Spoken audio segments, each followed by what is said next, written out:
Hi everyone! Welcome to my first YouTube video and my YouTube channel. That's kind of crazy to say. So just for a little bit of context, my name is Rebecca and I've always been obsessed with reading and books. So if you're also obsessed with books and want to see me yap about my favorite books in a way that's like kind of realistic as someone with a full-time job, then this is the place for you. So I thought, what better way to start my YouTube channel than to do the mid-year tag? Because I think that's the perfect tag for you to like kind of get caught up on like what I like to read and what I've been reading up until now.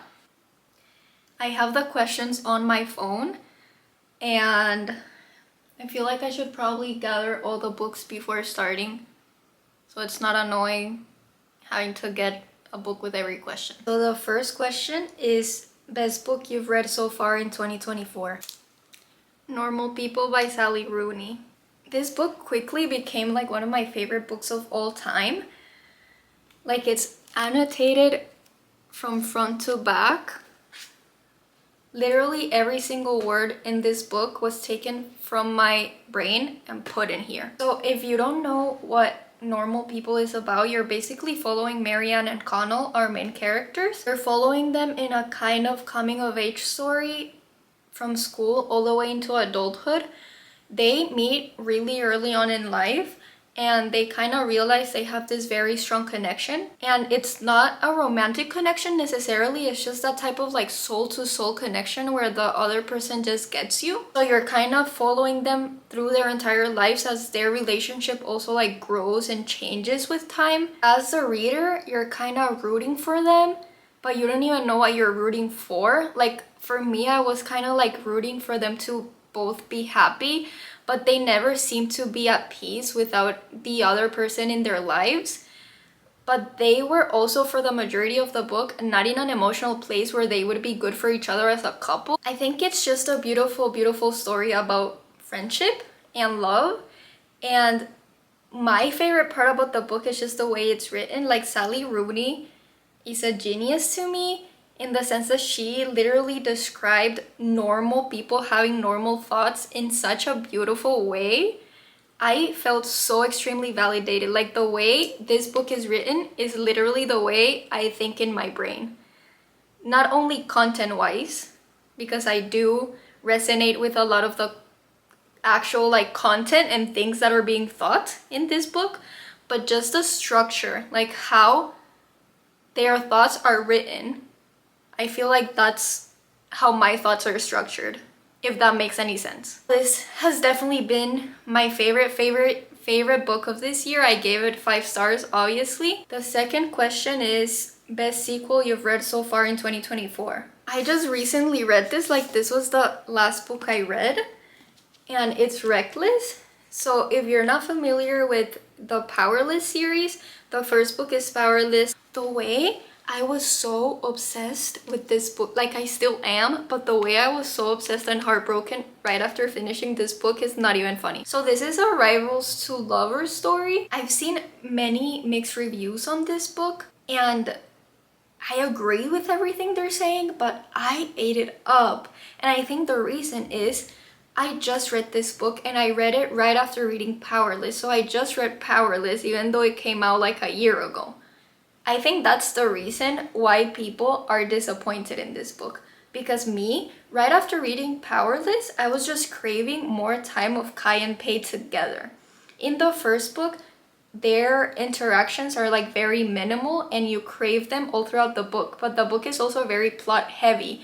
There's many things happening around them that like are also very important and the author focuses on. So after that first book, I ended up craving their interactions so much. So when I got this book, I was so happy because they're together for most of the book.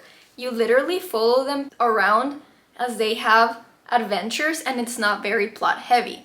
So I can see why people don't like this book, because after waiting for a year, you kind of expect the story to go somewhere, like to move further than it moved with this book.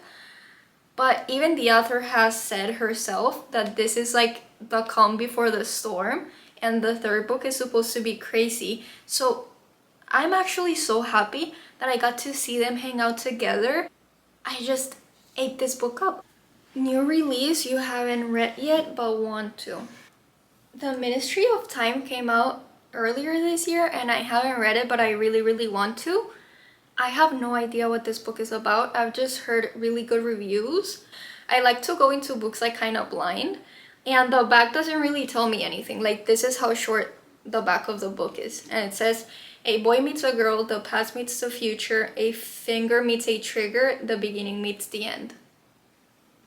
Most anticipated release for the second half of 2024. The new release I'm most excited about is Drew Afualo's book. If I butchered her last name, I'm sorry. But I just love her TikTok so much. I love her takes on everything. I love just her ideologies and everything she stands for. I look up to her so much. And I just love reading smart people's thoughts. Biggest disappointment of 2024. This one literally makes me so mad. Like, this book, I had heard such good things about this book, and I did not like this book was not for me. The House Across the Lake by Riley Sager. One, I could tell that this was a female lead written by a man. Just the way her character is described, you know how you can tell? I just could tell that a man was writing this character. I kept feeling throughout the entire book that the author was trying to confuse me. And if you're reading a mystery or a thriller, you don't want to notice that. Like, you want to genuinely be confused. You don't want to get out of the book and actually picture the writer trying to confuse you. Every single character in the book, no matter how small their role in the story was, got like this small little plot line where the reader was supposed to think they had something to do with like the mystery. As that kept happening and happening with each one of the characters, it just became so predictable and it just wasn't good. And then at the end, something happens that literally breaks the entire nature of the book. Biggest surprise of 2024. This was my first Abby Jimenez book and I didn't think I was gonna love it as much as I did. I was expecting like I don't know, I guess just like a regular romance with not that much depth. But I think Abby Jimenez gave the characters depth in this book, so you kind of like felt for them, not in the usual way. Like, you actually learned about the characters' traumas, and there was just like more depth to the characters. I also read this book like 6 months ago, so I can't remember that many details, but I do remember that the banter was there, the chemistry was there, the acts of service, love language was definitely there. Like, this guy was so freaking nice. The only reason I didn't give it a 5 stars, like, he was so close, but the only reason I didn't give it a 5 stars was because sometimes it like cringed me out a little bit. Yeah, it was really cute. I really liked it, and I didn't think I was gonna love it that much because it was my first Abby Jimenez book, so that was a nice surprise. Favorite new to you author discovered in 2024. I think a new author to me that has become one of my favorite authors is Sarah J Maas. I had never read a book of hers up until like January, and I just ate all of her books up. They're so good. I'm sure you've heard of them. They're fantasy. So there's the Akatar series, and then there's the Throne of Glass series. I've read both of them. There's also the Crescent City series that I haven't read, and I don't know why. It's just like I'm not that interested in reading that one. And I don't think this needs further explanation because I'm sure all of you are gonna agree, probably. Newest fictional crush of 2024. Kai. I'm so obsessed with him. I already talked about this series, but I'm so in love with him. Like, the way he treats Pei, even though he's supposed to hate her. So yeah, Kai is my new fictional crush, for sure. Newest favorite character of 2024. I think this is an easy one for me too. I'm gonna have to go with Selena. from the Throne of Glass series. You're following the best assassin that there is in this world, and she just happens to be like a young girl. In the first book at least, like this series is like 8 books long. So by the end, it ends up being something completely different than like what it started out to be. But in the first book, this assassin is summoned to the castle, and basically she needs to compete in some trials in order to win her freedom.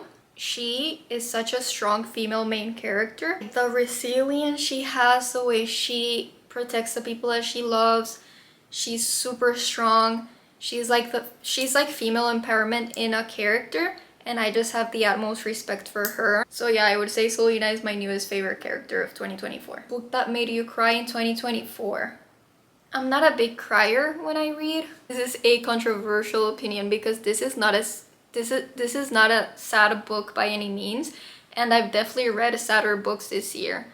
But this book made me shed a tear for some reason. It was Heartless by Elsie Silver. This is a single dad trope, and there's just like this scene by the end of the book where the main love interest of the dad has a cute little moment with his son. It just like warmed up my heart, and I think I shed a tear. But yeah, this is like the only book that's made me cry, and I don't think it's gonna make anyone else cry. I literally don't even know why I cried with this book, but yeah. Book that made you happy in 2024. I think I'm gonna go ahead and say all the Chestnut Spring series books made me so happy. This was my first time reading like interconnected standalones, and I just love the experience. Like I love that I get to meet the characters way before they actually get their book. So you kind of already know like their dynamic, and you kind of already love them by the time they get their own book. The fact that you get to fall in love with a couple and you never have to stop seeing them because they keep making appearances in the other books. It's like the found family small town vibes made me so happy. Most beautiful book you've bought or received in 2024. So I recently found this book. I haven't read it yet, and I personally think this is like the prettiest book I own. I love the cover. It's also a signed copy. Like I found a signed copy in this like random little bookstore. It's Tomorrow and Tomorrow and Tomorrow by Gabrielle Sevin. But like I said, I think this is the prettiest book I own, and the fact that it's a signed copy, I just had to choose it for this prompt. And the last question is, what books do you really need to read by the end of this year? Okay, so let me go through my book reads really fast and read out the books I definitely want to get to this year. The Cruel Prince trilogy I want to get to, Once Upon a Broken Heart series, Butcher and Blackbird, Dance of Thieves, Daisy Jones and the Six, Heartless Hunter definitely, A Good Girl's Guide to Murder, Six of Crows, Project Hail Mary.